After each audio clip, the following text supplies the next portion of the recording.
Alright, hello everyone. Welcome back to Woo Can Cook. My name is Wesley, this is Woo Can Cook. Yeah, what are we making? Today we're doing a beef chow fun, which we're going to do a crispy beef chow fun actually. We're going to use a technique that actually comes from a Mongolian beef recipe that I wrote a little while back. Actually, essentially what we're doing is making Mongolian beef and then putting it in a beef chow fun. That's basically what we're doing. But essentially what we're going to do in order to make it crispy is a technique that is, the only time I've ever seen it come up is in Mongolian beef actually. And what we're going to do is we're going to use some very, very lean flank steak.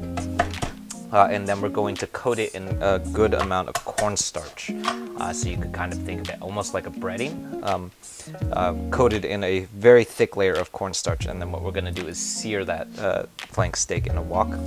And that cornstarch is going to crisp up really nicely. And then we're going to have these nice crispy pieces of flank steak that are very, very crispy on the exterior, but at the same time still very, very tender on the interior because of what that cornstarch is doing, which is essentially slowing down that exterior cook for a very, very long time because there's so much cornstarch on it. And that's essentially, if you've ever had Mongolian beef before, that's basically how it's done, is they're using a whole bunch of cornstarch to dramatically slow down the searing process so that when you finally bite into that Mongolian beef, piece of Mongolian beef, what it's got is a very, very tender interior, but it's at the same time still very, very crispy because it's been seared for like 3 minutes. So that's essentially what we're going to do today. We're going to be using something that comes from Mongolian beef. But before we get to that, we're going to do a number of other things. So as always, with pretty much everything that I cook on stream, this particular dish, it has a recipe that goes along with it. It was a recipe hack that I had written, I think that was maybe last month, pretty recently, I think a couple of weeks ago actually, that lives over on the YouTube channel. It was a part of a series that we've been doing where we've been hacking a lot of food from the San Francisco Bay Area food scene. So this one comes from a restaurant in Oakland called Shandong, which has like, here in the Bay Area has like a pretty legendary, or is pretty legendary for their noodles. So we're going to take a look at that. We're also going to dive into a lot of the things that I have gone wrong with me when I have used Chow Fun. So if you're interested in that stuff, definitely find your way over to the YouTube channel. That's where all of the recipes will always live. That is already up on the YouTube channel. Those are coming out every Friday. So last Friday we came out with a recipe for, what was last Friday? I forgot. Last Friday we came out with a recipe for katsu donburi, which is a Japanese fried chicken cutlet rice bowl. This Friday, so as in tomorrow coming up, is going to be a recipe for a leftover breakfast fried rice that I call it a leftover breakfast fried rice because it's inspired by the fried rice that my dad used to make with leftovers from breakfast. So if you're interested in stuff like that, definitely find your way over to the YouTube channel and check that stuff out. We're working our way to 4,000 subs by the end of the month, so if you want to help us hit that subscriber goal, hop over and feed him Charo. He's the hungry hamster that only gets to eat ramen when people subscribe. So, cool. Anyway, diving right in. So what I'm doing right now, I'm starting off by, that was crushing and mincing, that was 4 cloves of garlic. And then next up what we're doing is doing a quick fine mince on some ginger here. Ginger is always, I always have to remember to mention this, but ginger is pretty tough to measure because it grows in really, really odd shapes. So usually you will see me in a lot of these recipes, or pretty much every recipe, it will say about a tablespoon or about 1 inch's worth of ginger. And the reason that that's always approximate is because when you go and try and chop your ginger, neither of those measurements are going to be super helpful because when you look at a piece of ginger, it's a good one.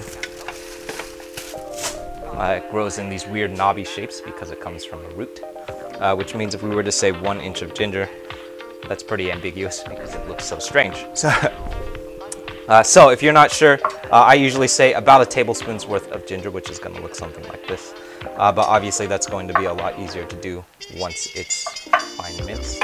So if you're trying to figure out how much to actually chop up before you actually fine mince, about 1 inch. Relatively, but I have also many times chopped too much ginger before, and it's not the end of the world. It's still pretty stable. You could throw it in the refrigerator and use it the next day.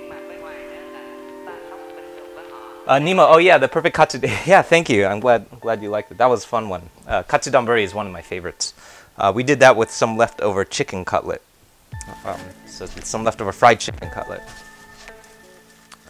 Cool, so that's our garlic and ginger. Today we're actually not going to be using any green onions. I know I have been using green onions as a garnish in like almost every recipe of late. Today what we're going to do instead is we're going to be using a couple of different vegetables I had the pleasure of finding at the market today. So today we're going with, this is some baby bok choy. It is very fresh. I got it today, this morning. And I actually managed to get my way over to the market at 7 o'clock in the morning today. So this is pretty much the freshest it's ever going to be, is baby bok choy. Very, very often you will see, when you see me using bok choy, you will see me using baby bok choy. And the reason for that is baby bok choy tends to be a little bit more tender, not quite as bitter as full-grown bok choy. So you'll notice there's a couple of things to note about the bok choy that we're using today. First, and probably the most, maybe not super obvious, it's the camera, but if you were in person, you would know that the first and most obvious thing that you could note is that it is a lot smaller than regular bok choy. So this is our regular piece of bok choy. Fits in your palm of your hand. If we were looking at a full-grown piece of bok choy, it probably would be like maybe this big or so. So a baby bok choy is obviously, it's much, much smaller than full-grown bok choy. And as the name implies, essentially how you make a baby bok choy is you just pick it a little bit early.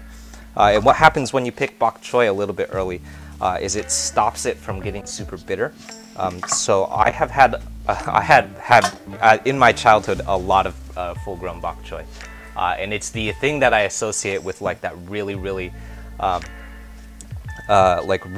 bitter quality about bok choy. So like when I was a kid, I always hated eating full-grown bok choy because it's a little bit chewy, it's really, really bitter. It's that quality about veggies that makes you just want to like choke it down. That's like how I always associated it. So usually when you see me chopping up bok choy, it's gonna be baby bok choy. Yeah, well, lots of folks.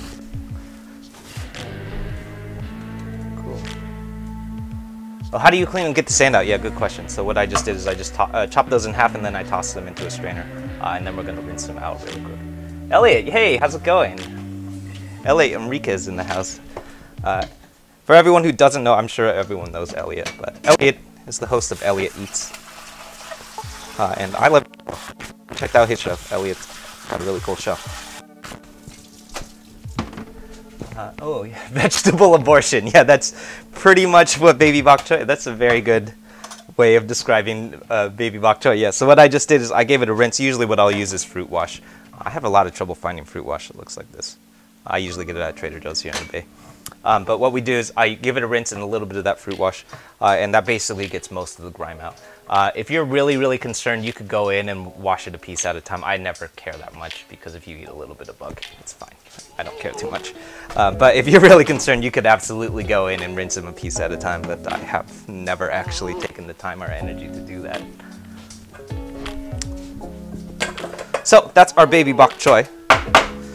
We're rinsing that out. And what we want to do, I actually did it on, yeah, you can actually see. What we did before I emptied it out of the strainers, you can see all of this water on my cutting board. So I gave it a really good shake with this strainer before we did. And all of this water comes out. So that's super, super important when you're working with a really leafy vegetable like this, especially if you wash it.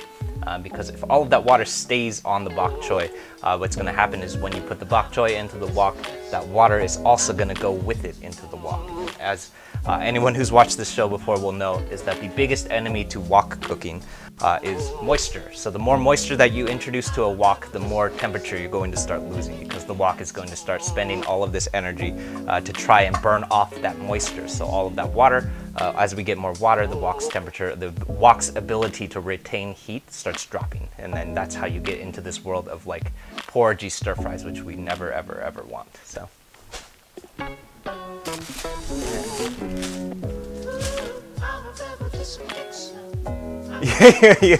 Oh yeah, you've never actually used fruit wash. Yeah, I mostly use it for like stuff that's really dirty. So like I use it a lot for things like when I buy like Asian pears off of like in Chinatown off of the sidewalk, where people are like picking them up and like looking at them and like just touching them a lot. And you're not gonna like peel it or anything. That's probably like the main time where I use fruit wash. And then after that, it's mostly just like best effort. Yeah. But yeah, that's cool. Yeah, rub some dirt on it. That's I love that. Yeah. Cool. Yeah, Elliot. Thank you. Thanks for stopping in. That's cool. Cool to see you. Recipes are ingredients to always add. Well, that's a good question. So first of all, what we're doing right now, this is some bean sprouts, which I'm picking out right now.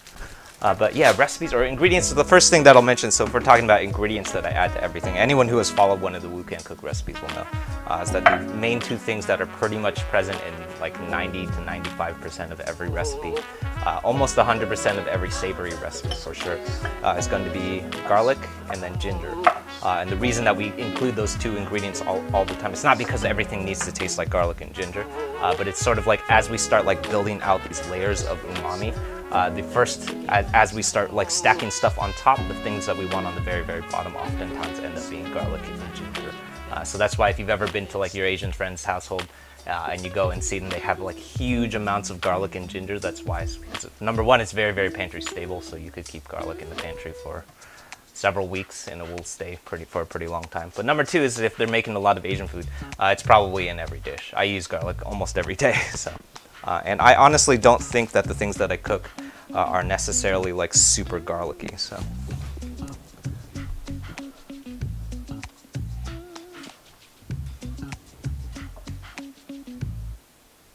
Yeah. Dry marsupial. Oh yeah, what's the remix? So dry marsupial. I can't tell you what's spinning right now because I can't hear what's playing back. But if you're looking for all of the music, it lives over on my music channel, which is called Wu Cooks Beats. It's right here. It's probably, if it's a remix, I'm pretty sure it's probably the Feel It Still remix, I think. Right. Cool. So next up, what I'm doing, this is going to be some flank steak, which I managed to finally get my hands on. The market that I go to for meat has been out of flank steak for a while. I actually don't think that they're out of flank steak. I talked to the butcher and he said he didn't know what flank steak was, which is like, what's going on here? Maybe you're not actually a butcher. But yeah, for whatever reason, I haven't been able to find flank steak for a while. But today we actually have flank steak. So if you've been following these streams the last couple of times that we've been eating beef, we've actually been eating skirt steak, which I would not necessarily say is the same thing or like interchangeable, but I seem to get away with it decently, like relatively okay. The main couple of things so there's a couple of things that we want to pay attention to. When you chop up flank steaks, the first things that we want to look for, this is actually a pretty decent cut of flank steak, is stuff like this. So all of these things, this right here is a membrane, and that membrane is very, very chewy. It's borderline inedible, so we don't want to leave that stuff in. So if you are picking your flank steak carefully, when you look in the market, what we want to look for is the piece of flank steak that has the least amount of that membrane as possible, because either way we're going to have to get it off of the steak before we eat it. So if you have to chop off a lot of that membrane, what you're essentially doing is just throwing away money because you just bought a bunch of stuff that's inedible. So this particular piece of flank steak, it looks pretty good because there's not too much membrane. I might try and like chop this a little bit off.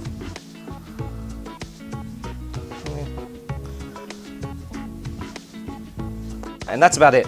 So the other thing that we want to pay attention to with flank steak is we always want to chop against the grain. So if you look really closely, there we go. Look really closely, you can see this grain. It is a very, very distinctive grain on a piece of flank steak. What we want to do anytime that we're chopping flank steak is that we want to chop against it. So the grain goes this way, I'm chopping this way. And what that's going to do is that each piece of steak that you bite into is going to have the least amount of chew, so you don't have to like chew against the grain too often. So that means that like the other thing that you want to pay attention to when you buy a piece of flank steak is like the direction of the grain with respect to how you plan on chopping it. So the piece of flank steak that I bought had a big long grain that goes this direction, which makes it very, very easy for me to chop in this direction without having to like do a lot of work that involves chopping with the grain. So when I shop for flank steak, at least those are the things that I look for in a piece of flank steak. Hey, there's Ham Charo.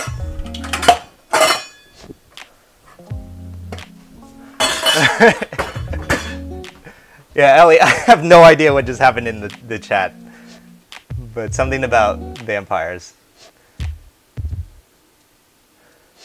I'm sorry, I just missed a bunch of stuff that happened in the chat.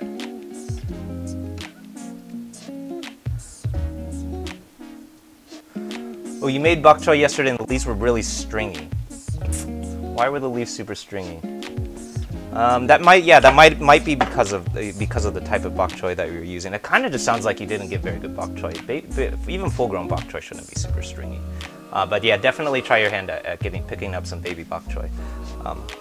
As far as like things that I hated when I was a kid, full-grown bok choy. That's like at the very, very top of my list is full-grown bok choy. That and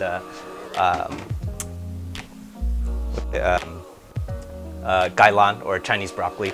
It's that really, really long. It's the thing that you see in a lot of pad see ew, or it's pretty much in all pad see ew, and I just can't stand it. I've always thought that it was really gross.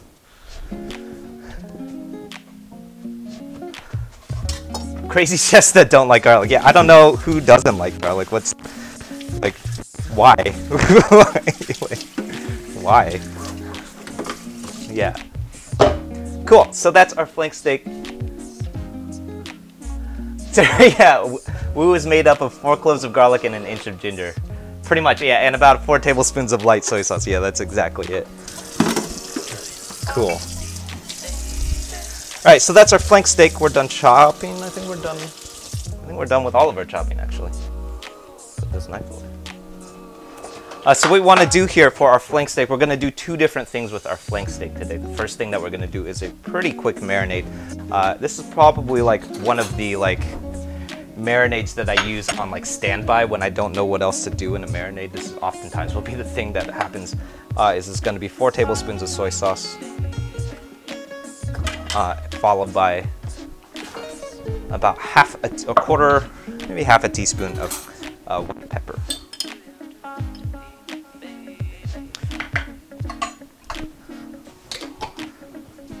And then, what's the last thing? What am I forgetting? Oh yeah, pinch of kosher salt. Followed by a pinch of kosher salt, and that usually, very, very often when I don't know what else to do in a marinade, that's pretty much where I'll stop, because this is like a pretty good marinade already right here. Today we're gonna add 3 more things, excuse me. The first thing that we're gonna add is our sesame oil. And the main reason that we're adding the sesame oil to the marinade is because I don't want it to get into the sauce, because I don't want our sauce to be too oily. Actually, I will explain about why I don't want the sauce to be too oily in a sec. And then the last thing that we're going to add, this is going to be a single tablespoon of brown sugar for a little bit of sweetness. And what that's going to do is it's actually going to aid in our sear a little bit. It's going to kind of like get this nice caramelization when we start with our sear. But very, very often, if you see, and I don't know what else to do in a marinade, you'll see me throw in 4 tablespoons of soy sauce plus half a teaspoon of white pepper, and that's generally like a pretty good standby. So that's our marinade. Let's get to these Chow Fun noodles. Yeah, I'm so glad that Chow is working again.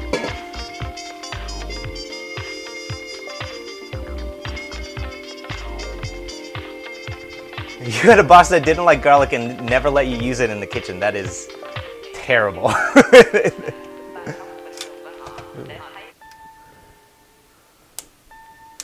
Sorry, this camera was going to turn off every 30 minutes, so that's just something that's going to happen. I'm sorry if it does. Oh, Elliot, yeah, hey, welcome to the YouTube channel. Cool. Cool. So, what we're working with today, this is fresh Chow Fun, and there are many important things to talk about with fresh Chow Fun. The main thing that we want to point out is that when I say it's fresh, I mean that it is really, really fresh. So, like, literally, I bought this at the grocery store this morning, and even at this point, it's a little bit stale, like, because it's still like 12 hours old.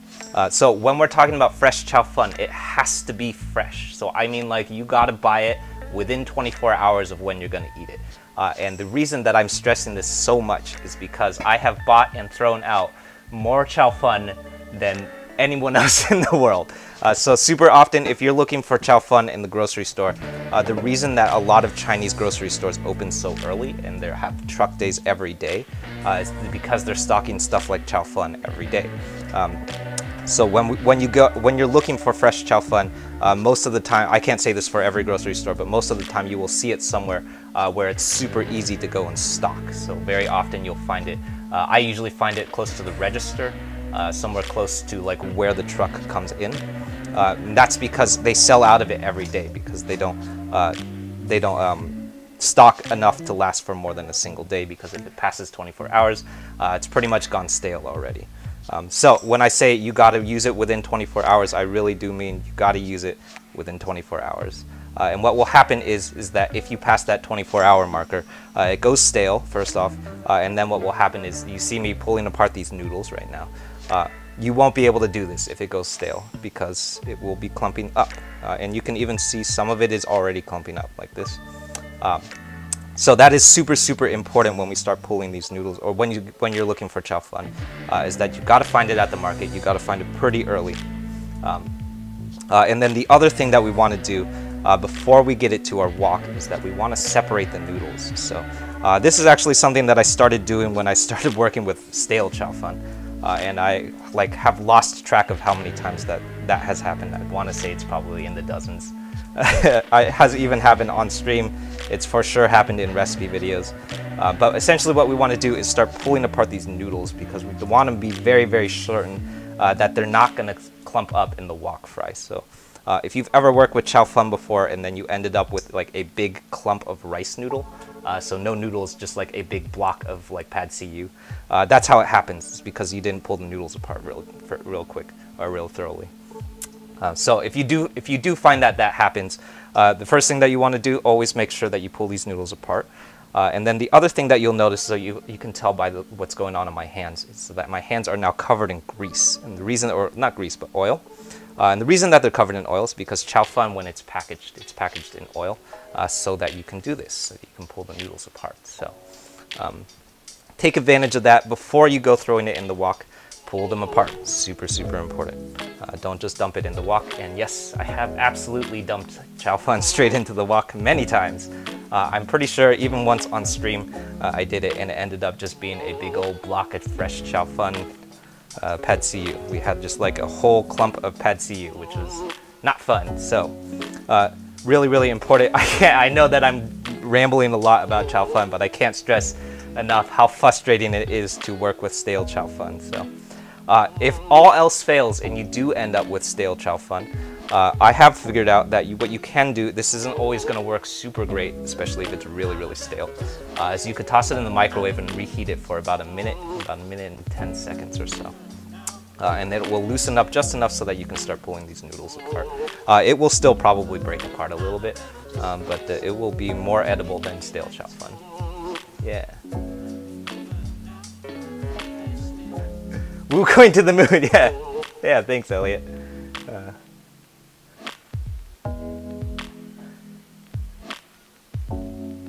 Is it not something that you can freeze? Oh, good, Sarah, good question. Yes, so it is actually something that you can freeze, and I actually have some frozen chow fun in the freezer. Right here. It looks like this. It's totally something. Here's my frozen chow fun. It is totally something that you can. Actually, I think these are pad thai noodles. It is something that you can freeze, but it doesn't unfreeze super well. So it unfreezes like decently well, to the point where like you can eat it. It'll still be edible, but it's not going to be nearly as good. And like that's like one of the situations where I would say is toss it in the microwave, reheat it for about a minute and a half, and it will start pulling apart. But you're not going to get like these super, super long strands of noodles. So you see like we got these strands of noodle. You can almost see it. Need a wider lens. But you'll see like, so my noodle strands here, these are about like 2.5 feet long, about. And that's going to be like those like really, really luxurious noodles that like you want. That's what you're looking for in dishes like pad see ew, pad kimao, beef chow fun, anything that you're eating chow fun in. You want these really, really long noodles. So you probably won't get that if you're working with like stale or frozen chow fun. No matter what you do, there's not really a way of keeping those super long strands. Why such narrow chow fun noodles? They're the ones that I find at the store. I have been on the hunt for thick, like really, really wide chow fun noodles, and I haven't found any yet. They're the ones that are like, they're like 1.5 inches wide, but I have not been able to locate them. I don't know where to find them. So these are pretty wide. Like if we're talking about like, it's kind of unclear from the camera, but they're like about 1/2 inch wide or so. So that's pretty good, but definitely, yeah, if I ever do get my hands on like some really, really wide chow fun noodles, I would definitely use them.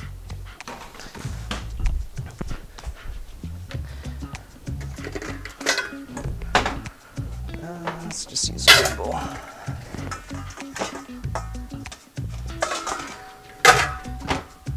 All right, so last thing that we're gonna do before we head over to the stove is we're gonna do our cornstarch dredge. So this is gonna be super, super important. It's also the thing that comes from Mongolian beef. So if you're paying attention, and I mentioned this a little bit earlier, but essentially what we're doing right now is a thing that we do in a lot of Mongolian beef. It's pretty much how Mongolian beef is made. Is we're gonna toss our beef in a whole bunch of cornstarch. And if you ever come across a Mongolian beef recipe that does not include this step, you're probably not eating Mongolian beef, you're eating something else.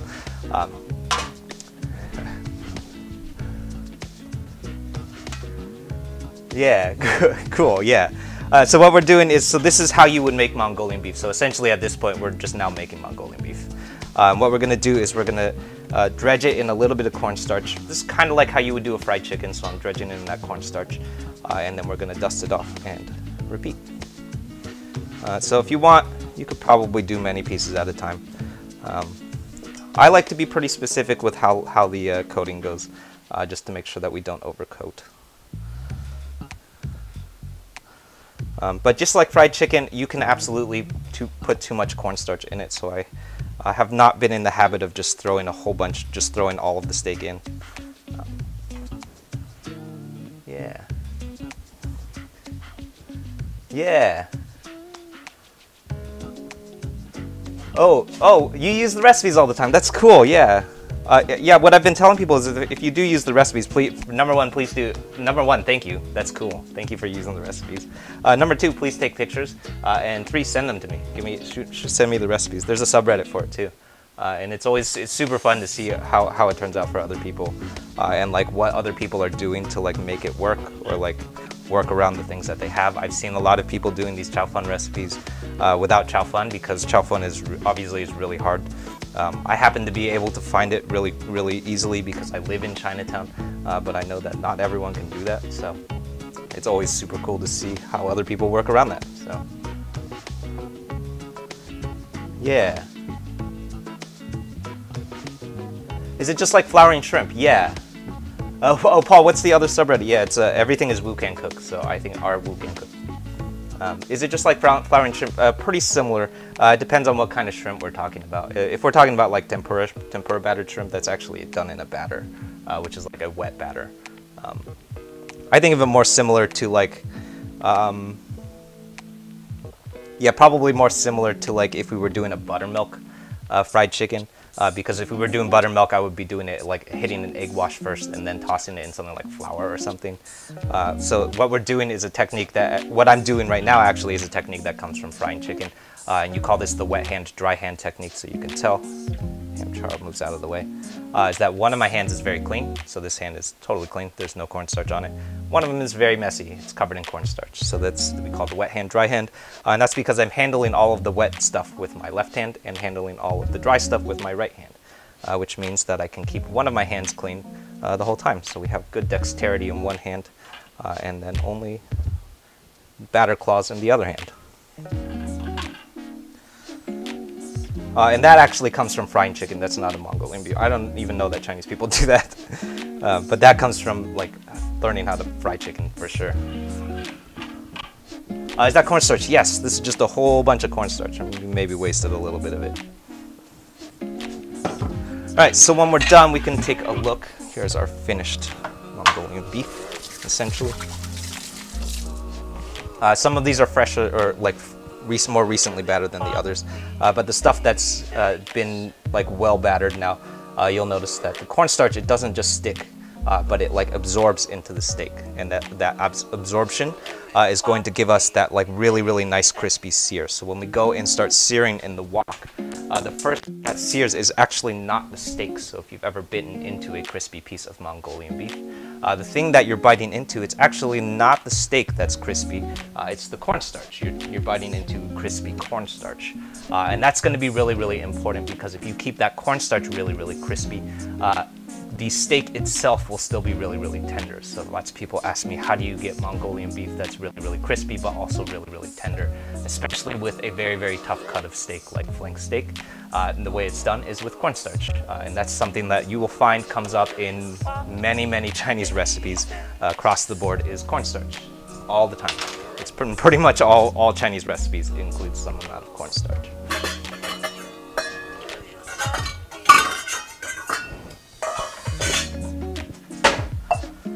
Cool. Last thing that I'm going to assemble here before we head over to the stove, I almost forgot, is our sauce. So this is going to be where all of the flavor of our noodles come from today. So this is going to be, starting off, this is 4 tablespoons of soy sauce.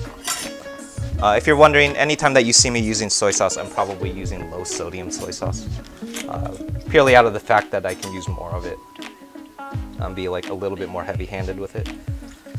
Next up is some Shaoxing wine. This should be 2 tablespoons, but you'll notice that Shaoxing wine is really hard to pour, and I don't understand why it comes in very difficult bottles to pour. It's not like I'm the only person that pours Shaoxing wine like that. I don't know. Next up, this is 2 tablespoons of dark soy sauce, which is much easier to pour because it's in a easy to pour bottle. Followed by 2 tablespoons of black vinegar, and 2 tablespoons of oyster sauce. So now if you've followed these streams before, you'll know that this is going to look pretty similar to a number of other recipes that we have done. So 2 tablespoons of dark soy sauce, 2 tablespoons of dark vinegar, black vinegar, and 2 tablespoons of oyster sauce. So those are the same 3 elements that are also in our Pad See Ew recipe, the same 3 elements that are also in the Pad Ki Mao recipe. It's also in, I forget what else. But it comes up a lot, and the reason that it comes up a lot is because it's how you get that really dark caramel color to your noodles. It's those 3 ingredients. We're going to bring all of that really dark, rich color. So those are the big 3. Oh yeah. The last thing that we're going to add here is a little bit, or as much as possible. This is doubanjiang, which is a Chinese fermented chili paste. And this is going to be where all of the heat for our recipe comes from today. You could almost think of it as like essentially hot sauce, basically. Maybe not, but yeah, basically it's hot sauce. It's where the chili lives in this recipe.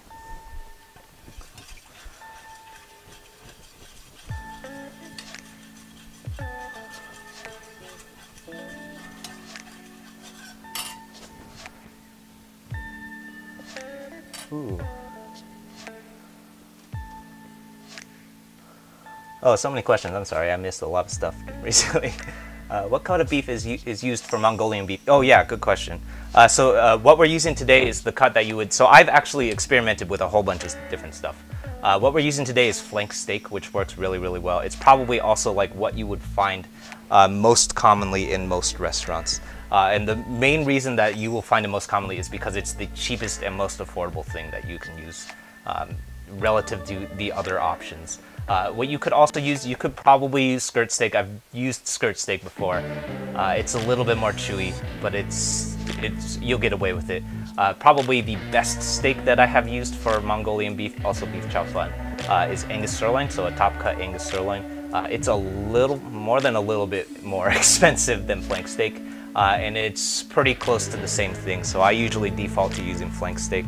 And if I can't find flank steak, I'll probably end up using skirt steak. And if I can't find any of those, I'll end up using Angus. Mostly, the main reason that I avoid Angus is because it's a little bit more expensive, and I don't want to pay more money. So, but yeah, in terms of like what you're looking for when you're making Mongolian beef or beef chow fan like we're doing today, this is also going to be true for things like broccoli beef, beef chow fan, tomato beef chow mein. I actually just made that recently. Beef chow mein, all of those things. Most often you're probably using flank steak, but what you're really looking for is a very, very lean cut of steaks. So you don't want to use like rib eyes or New York strips, anything that you would do like a pan-seared steak with, because it's going to have too much fat. So you're going to be adding too much like richness and fat to your noodles, which we're going to get from other places. Recipe, yeah. If you're looking for the recipe, that always lives over on the YouTube channel. I know lots of people have been looking for it. The YouTube channel also has a written recipe too, so if you hop over there. If you're watching on Reddit, that's the YouTube channel at the bottom of the screen. If you're watching on YouTube, that's the channel you're already on. What else? You'll also notice Ham Charl. That's Ham Charl popping up all the time. He gets to eat ramen anytime someone subscribes, so please hop over to YouTube and feed Ham Charl. He's very, very hungry. We're working our way to 4,000 subs by the end of the month, so if you want to help us hit our subscriber goal, please pop over and subscribe. Lots of fun, cool stuff coming up soon. Yeah.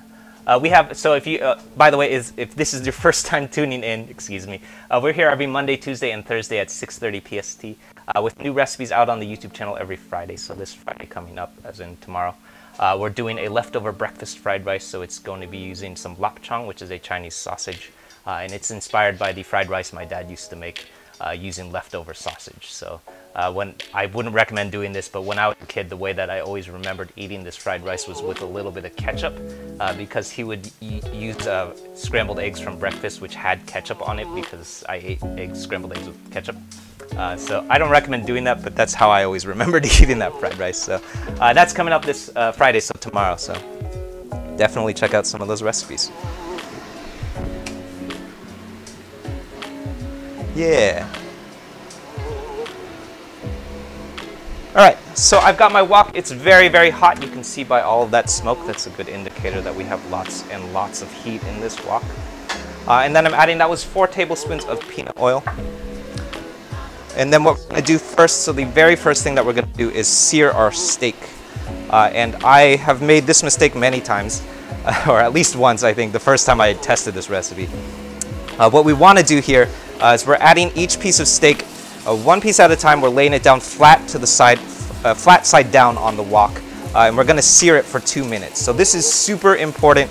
You can absolutely make waste out of $15 worth of flank steak at this point if you don't sear it properly.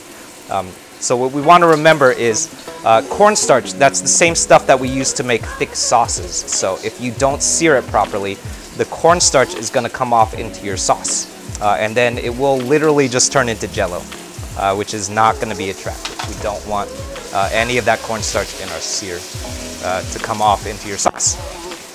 So I'm adding it. That's a piece at a time. It's flat side down, and what we're looking for is the most amount of surface area touching the bottom of the wok, and that's going to give us this really nice, the most possible amount of crispiness to our steak.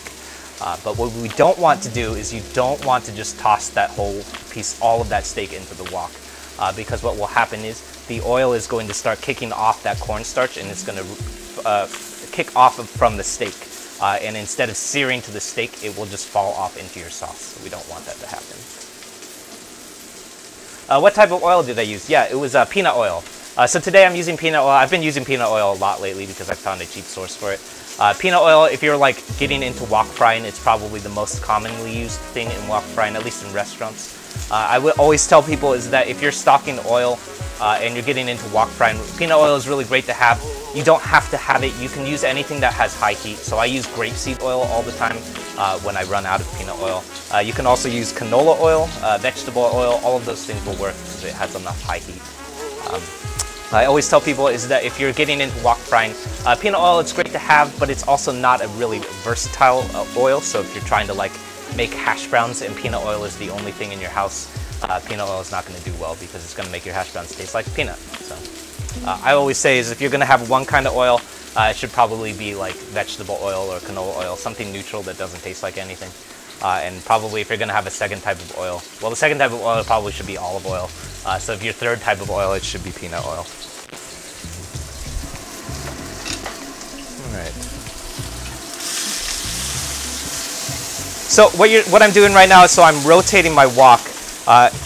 You shouldn't have to do this if you've done it correctly. But the reason that I'm rotating, or if you have the right pan, the reason that I'm doing that is because I have a round bottom wok here.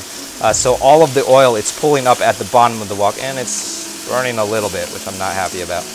All of that oil, it's pulling up right here at the bottom of the wok. We don't want that to happen. Because if there's not enough oil reaching the steak, it will start burning. Not good. And not terrible. What you want to do is, if you are using a round bottom wok, is that we want to rotate it a lot, like this. And that's going to start like integrating that oil into more of the steak. So.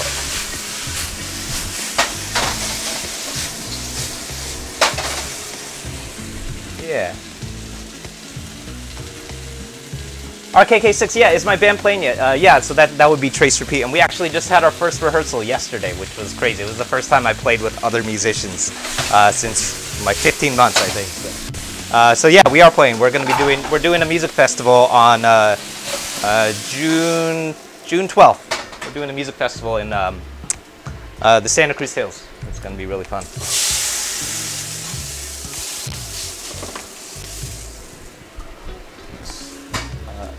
Ooh, have I ever used a wok on an induction? Yes, I have. It didn't go super well, but I have some thoughts about it. So I know that you absolutely can use a wok on an induction. I have tried it before. It didn't go super well, and I know what went wrong.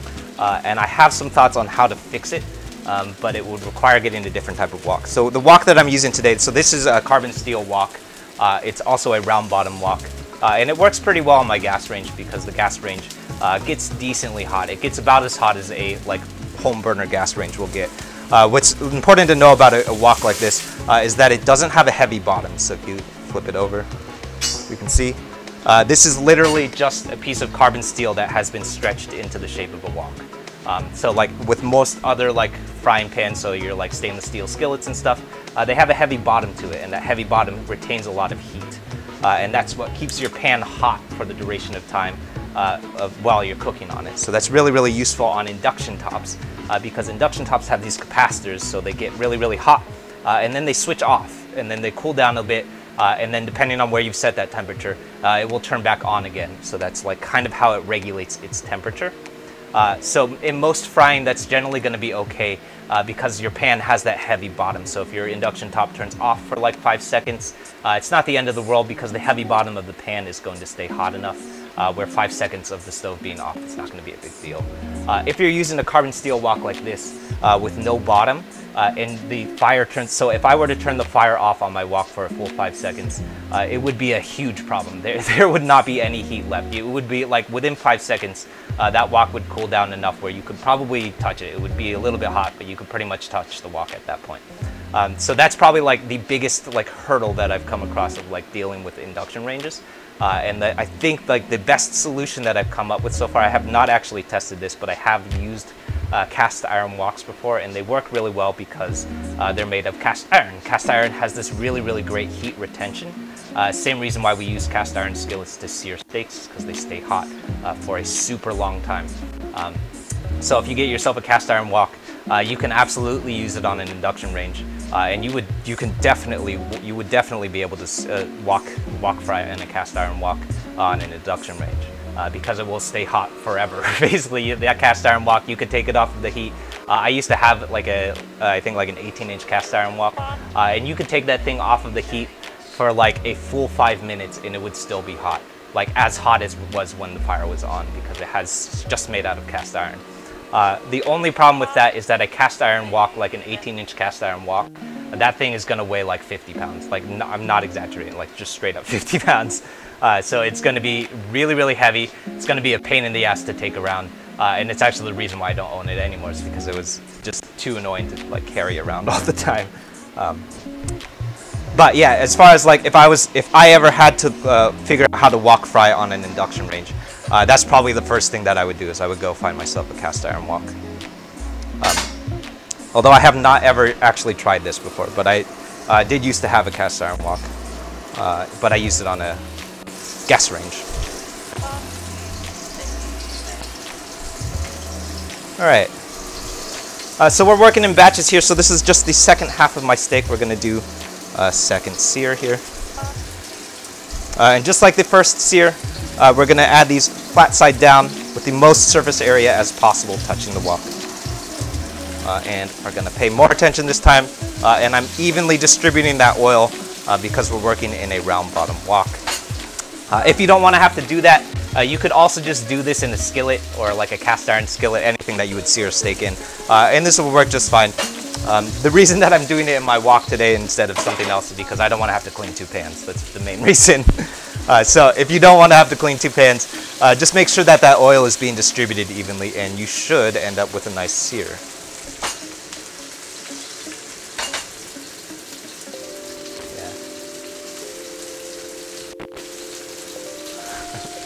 I'm sorry, I just missed a lot of things in the chat. Cool. You grew up with SF Chinese food? Yeah, me too. That when I was a kid, I used to eat Chinese food in San Francisco, but it was never in Chinatown. I always grew up where my parents grew up in off of Clement Street. So when I was a kid, I always assumed that Chinatown was the like inner Richmond. So like right around like Clement and 4th, 5th, 6th, 7th. Right around there. That's what I always assumed was Chinatown because that's where we always went for like dim sum and lunch and dinner.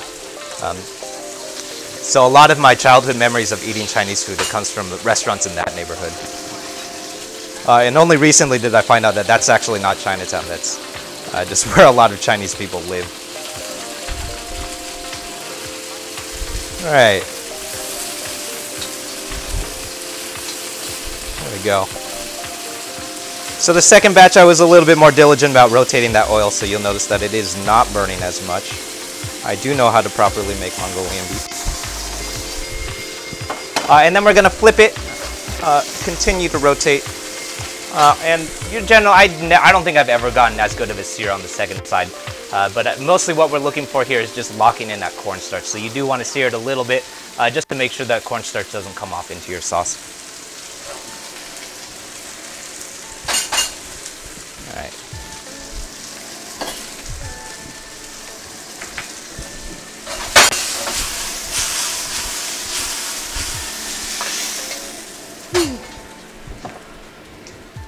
All right, let's take a look. So here is our finished steak.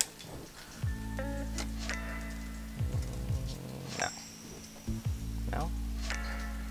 There we go. So here's our finished steak. At this point, you could toss this into a quick saute, and this is essentially just Mongolian beef. That's what we just made. What we're gonna do is actually throw it into some chow fun, but essentially, if you wanted to make Mongolian beef, you could stop right here and just do a quick saute. That's Mongolian beef right there. There it is. Cool. Yeah. Do you think you could do the same wok style cooking with cast iron? Yeah, yeah, I have messed around with it quite a bit. Like, do you want to drop $100 on a wok tonight? Yeah, Ellie, I know that you have an induction top. I think I've seen that in your streams. You're working on an induction top, and I've always been curious as like how that works out for you.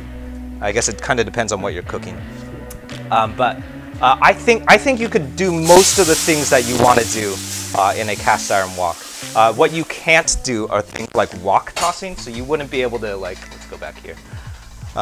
So what I love about this wok is that it's super light. So you notice that I'm moving it around really easily. That's because it only weighs like less than 5 pounds. I think this wok is probably like 2 or 3 pounds because it's literally just a piece of carbon steel that's been stretched.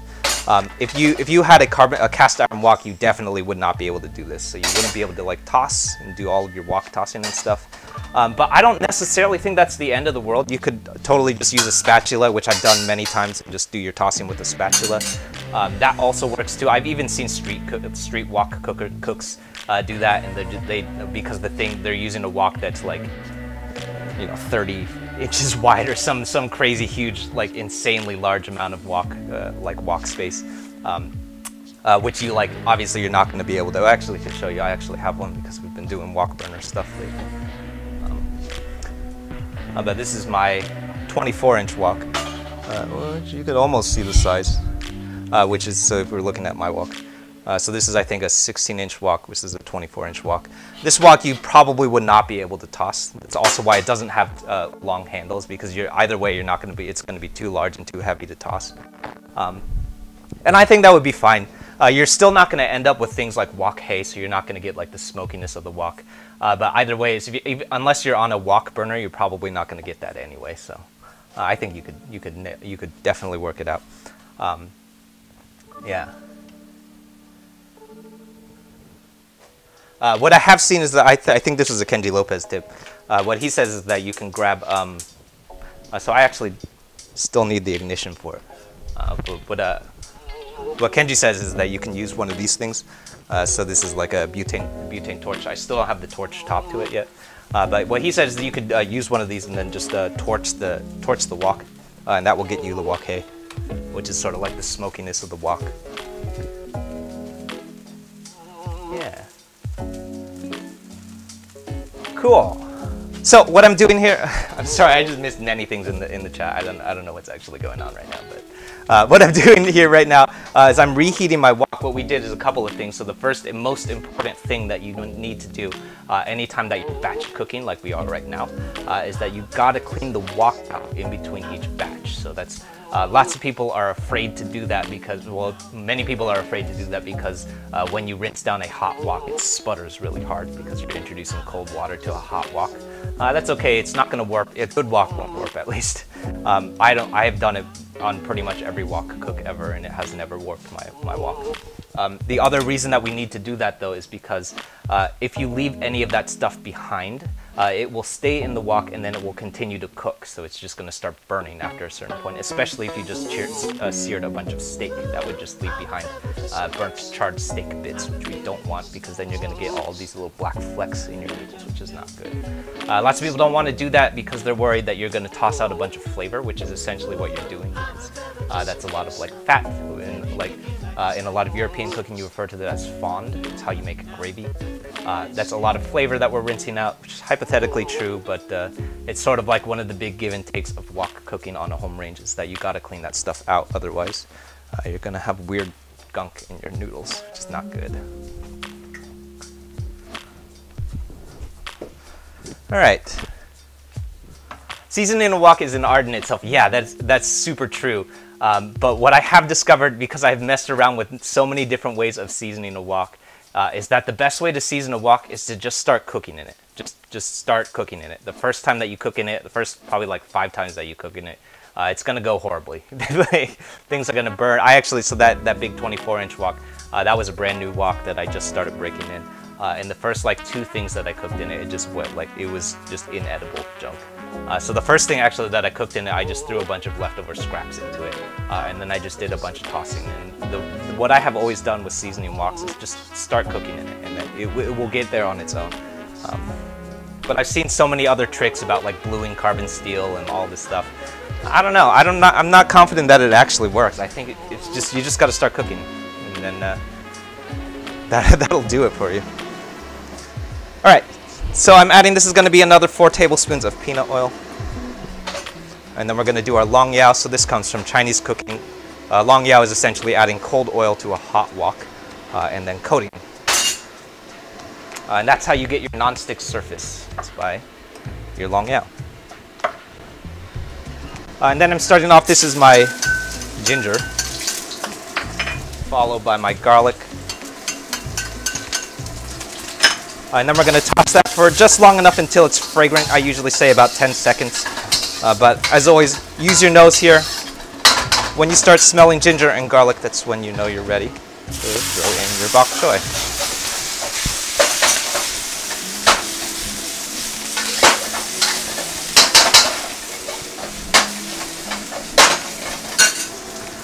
So our baby bok choy, it's totally edible. You don't actually even have to cook baby bok choy. It's perfectly edible to just eat right off the bat. What we're doing right now is mostly we're just cooking off a little bit of that rawness, so it's going to be a little bit more crunchy than we want. So we're trying to cook off a little bit of that rawness, and we're also just going to wilt those leaves a little bit so that they won't have quite as much volume. I think we just lost the piece. So that will say, I usually say about a minute, maybe 2 minutes if you want. Elliot, yeah, thank you, Elliot. That's so nice of you. Thank you for keep posting, keep reminding people to subscribe. Yeah, so we're going for about a minute, maybe about a minute and a half. And what we're gonna do is go in with our bean sprouts next. Bean sprouts are super delicate, so I usually don't throw them in until I'm ready to just add everything in. I would even almost say that you could add them just straight up raw and it would still be pretty good. But next up is our steak. And then the last thing, or the second to last thing that we're going to add here is our chow fun. But this is super important. Again, we're not going to dump everything in. We're just adding a couple pieces at a time. And the reason that I just turned off my blower is because overhead is because all of this heat from our wok is about to disappear. So the other important thing that you want to pay attention to here is that I'm no longer going to do any more aggressive wok tossing. So I'm very, very gently moving that wok around. And that what we're trying to do is we're trying to make sure that we don't break apart these chow fun noodles, because chow fun is super delicate. And we don't want to lose those really, really long, luxurious strands of noodle. So if I were to go in like we were doing before and just start really, really aggressively tossing, it would start breaking up those noodles, and then we would get little broken fragments of chow fun noodle, which we don't want. So what I'm doing instead is I'm adding, this is like a handful of chow fun at a time, followed by a tiny bit, maybe a tablespoon or two of our sauce, and then we're going to toss and repeat.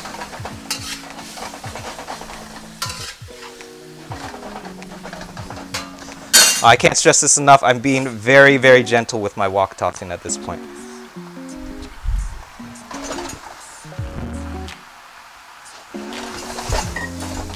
And you'll also notice, so you probably can hear it, but my wok, it's not sizzling as aggressively as it was when we were cooking our veggies and stuff. And that's okay. What that's a sign of is that it means that your wok is losing heat.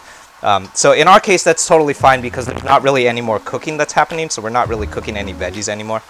But if you are still cooking veggies, so if you were still cooking steak, or if you were still trying to flash cook some garlic or ginger or bok choy, and you notice that your wok is not sizzling aggressively anymore, that's a bad sign. It means that you're on your way to like a very, very mushy stir fry, so you don't want that to happen.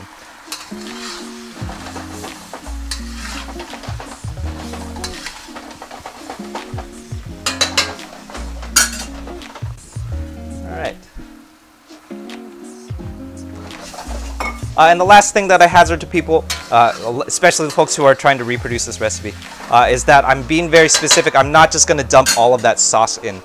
What I'm doing is I'm adding a little bit at a time, and then I'm checking to make sure that we don't over-season here. So I'm adding a little bit, and then I'm going to taste, and then we're going to stop and taste. And then if it needs it, you can totally throw all of it in. But especially when you're working with the ingredients like dark soy sauce, that stuff is very, very concentrated, so we don't want to be too aggressive there.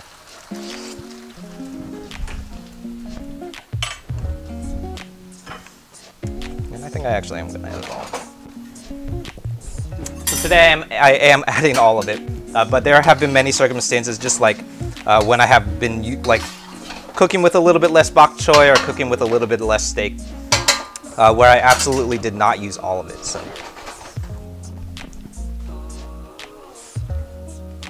All right.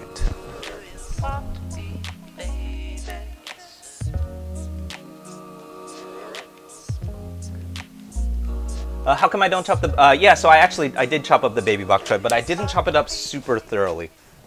It's more of a preference. Yeah, I seen someone mention that. It's more of a preference. I like the baby bok choy to be a little bit large. Otherwise, it can get lost in the wok fry. But that's definitely a preference. What I usually do with baby bok choy is I'll probably chop it in half. That's about it.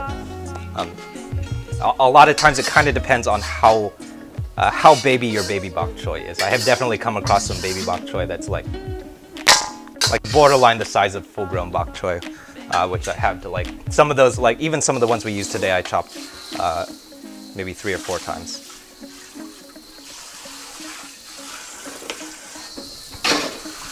All right.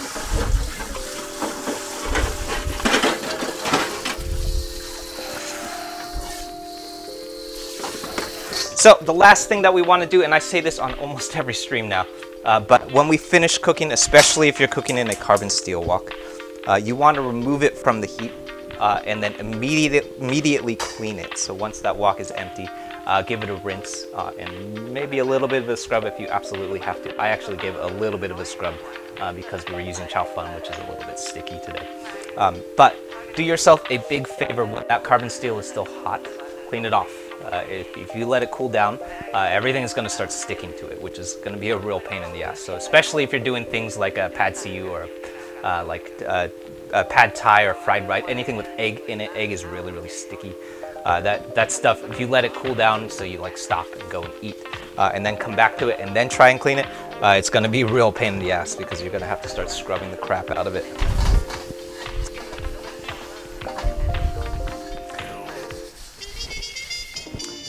How to do it.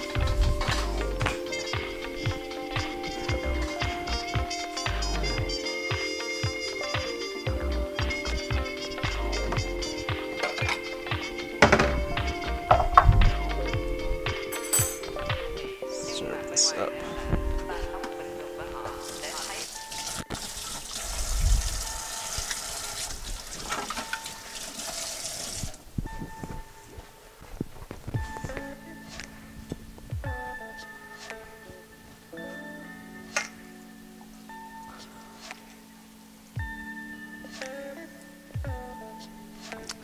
Alright, so just like I was doing when I was cooking it in the wok, I'm again being careful not to break up these long chow fun because they're obviously eventually going to start breaking apart. Sometimes there's nothing you could do about that, but we're doing our very, very best to keep those big long strands of chow fun. And if you've ever cooked with chow fun and you've had problems where you keep running into where it's like you get like really, really short like bits and pieces of chow fun because it broke up in the wok fry, it probably means that you were being a little bit too aggressive with the tossing, and that's how it ended up breaking up like that.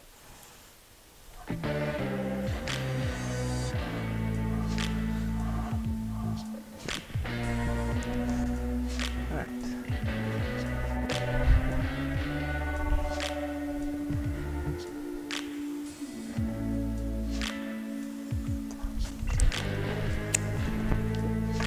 Go.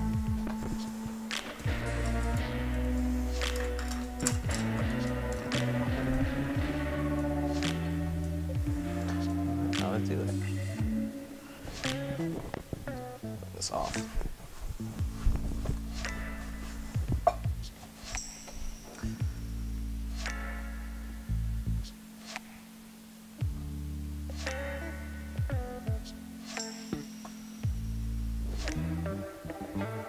There we go. Yeah. Yeah, Chinese food is not as hard as people make it sound. I think it like, once you get like, I feel like that's like the main thing that I've learned about like wok cooking, is that most of it's very, very similar. It's all like essentially following a very, very similar template. It's just like cooking a protein, removing that protein, and then doing like your veggies and then removing those veggies and then combining. And that's like how most wok fries are assembled. There's always like a little bit of like small minor changes, and I feel like that's where people get caught up. Yeah. Yeah.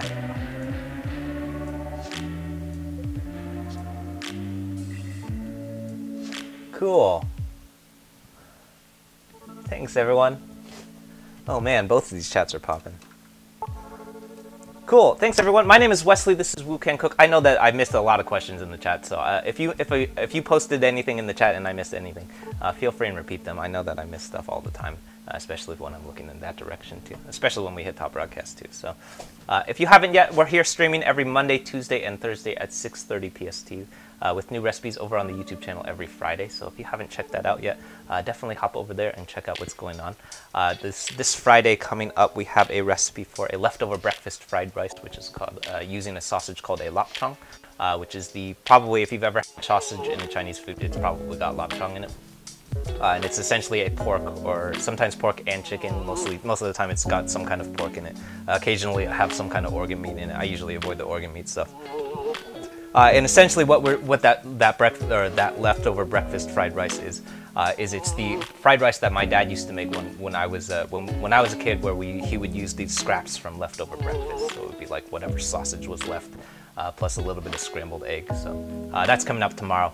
Last Friday we did a katsudonburi, which was a super fun Japanese like fried chicken cutlet rice bowl, which is braised in a dashi stock. Friday before that was something. Oh, I think we did. I forget what we did the Friday before that. One of the very recent recipes. This is not a very old recipe. I think this was back in March actually. We did this beef chow fun. So if you're looking for that stuff, it always lives over on the YouTube channel already. That's also where the written recipes live. So if you're trying to recreate some of these recipes, that's a good place to start. Those are out every Friday, so if you haven't checked it out yet, definitely hop over and subscribe. We're working our way to 4,000 subs by the end of the month, so if you want to hop over and help us hit that goal, please do. I know Elliot has been hyping it all streams, so thank you so much, Elliot. If you haven't yet, that's Elliot Enriquez in the chat. I'm super stoked to see him popping up. Elliot has another great channel. I believe Elliot is on Twitch. I think it's twitch.tv/Elliot Eats. Something like that. Pretty sure that's it. I'm pretty sure I got it right. Elliot has a really cool channel that you should definitely check out too. He's got a really fun one. He's doing basically all of the stuff that I never cook. So like a lot of European stuff, a lot of like, I've seen him doing some tacos. I saw a really great, I think it was Barrio tacos that I really wanted to eat. Super stoked to see Elliot in the channel. So if you haven't checked out Elliot yet, there he is. Definitely check his channel out. He's got some good stuff going on. What else? Yeah. In addition to all of the recipes, that's also over on YouTube, where the concurrent live stream lives. So you can look behind me. That laptop going on behind me is where that second live stream lives. That YouTube live stream, it has all of the schedule of everything that we're going to be cooking. So if you were watching over on YouTube, you would have known probably like 3 weeks ago or so that we would be doing this particular beef chow fun because there's a schedule of it. So what lots of folks have started doing is you can check out that schedule, and it has all of the ingredients for everything that you need to cook the dish that we're cooking, and then you can cook with us, which is always super fun, because then we can talk about the mistakes we made. And I could have told you that I'm gonna burn the steak today, so, which we did. So lots of fun stuff. Yeah, cool. Yeah, lots of fun stuff coming up. Definitely hop over and check all that good stuff out. Oh, Sarah says Elliot will be on at 5 p.m. PST tomorrow. Yeah, that sounds right. That's usually when I feel like when I see Elliot's stream. Yeah, cool. Oh, have I taken a bite yet? No, I always forget to take a bite. I saw someone ask me to do a mukbang recently. That would be weird.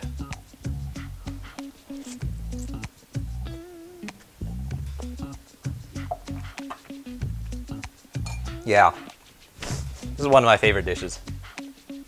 It's also like one of the dishes that like took the longest to get right because chow fun is super frustrating. But it also like addresses like a couple of the problems that I have had with a lot of the chow fun. The main one being that a lot of times when you eat beef chow fun, this is actually not just beef chow fun, but a lot of Chinese food in general that have beef in it, is that the noodles themselves are very flavorful because they're coated in a lot of sauce. But the beef itself doesn't independently have a lot of flavor because it's basically just like flash cooked and then tossed with the noodles. So a lot of times when you have beef chow fun, you'll bite into a piece of beef that's relatively bland, but then you'll like have to eat it with some noodles because the noodles have lots of flavor.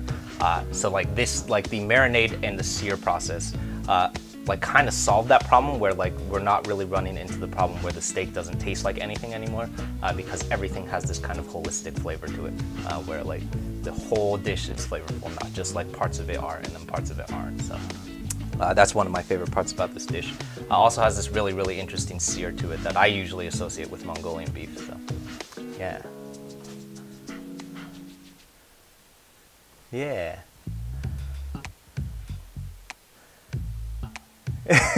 Yeah, Sarah's got you. Thanks, Elliot. Yeah. Cool. Thanks, everyone. My name is Wesley. This is Woo Can Cook. Definitely hop over to YouTube and subscribe. If I missed any questions, feel free and repeat them in the chat. I know. Don't feel bad about repeating stuff. I know I was facing that direction a lot, so I missed a lot of stuff. The chat in front of me, it only has I think like maybe 5 to 10 lines or so. So lots of times it will just scroll out of the screen before I have a chance to do it. And also, RPN Studio has this stupid function where it active scrolls. So lots of times if the chat is moving really quickly when it hits top broadcast like today, I can't actually scroll back because it will just jump back to the top, which is really annoying. So take a bite, yeah. Get the Bok Choy in. Yeah. Yeah. Cool. All right. Thanks, everyone. I'll see you soon. We'll be back. We're not streaming tomorrow, but we'll be back on Monday, and we'll be cooking. Oh, you know what we'll be doing on Monday is we're going to be cooking through the lapchang fried rice. So this Friday, tomorrow, is going to be that lapchang breakfast, leftover breakfast fried rice.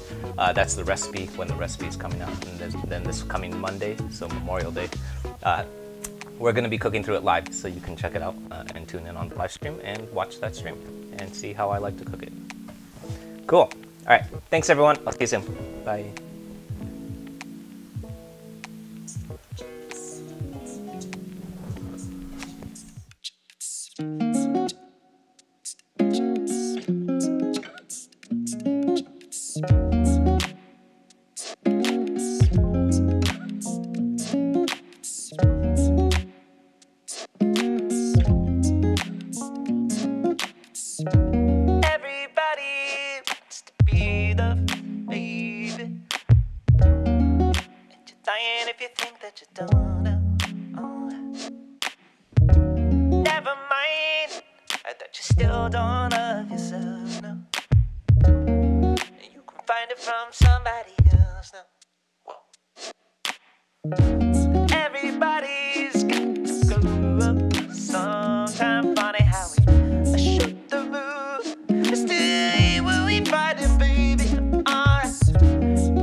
your love all the time. You're as smooth as Tennessee whiskey. You're as sweet as strawberry wine. You're bad.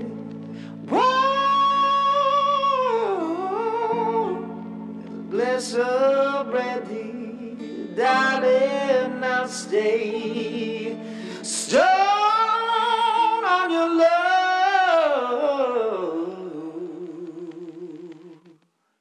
all the time.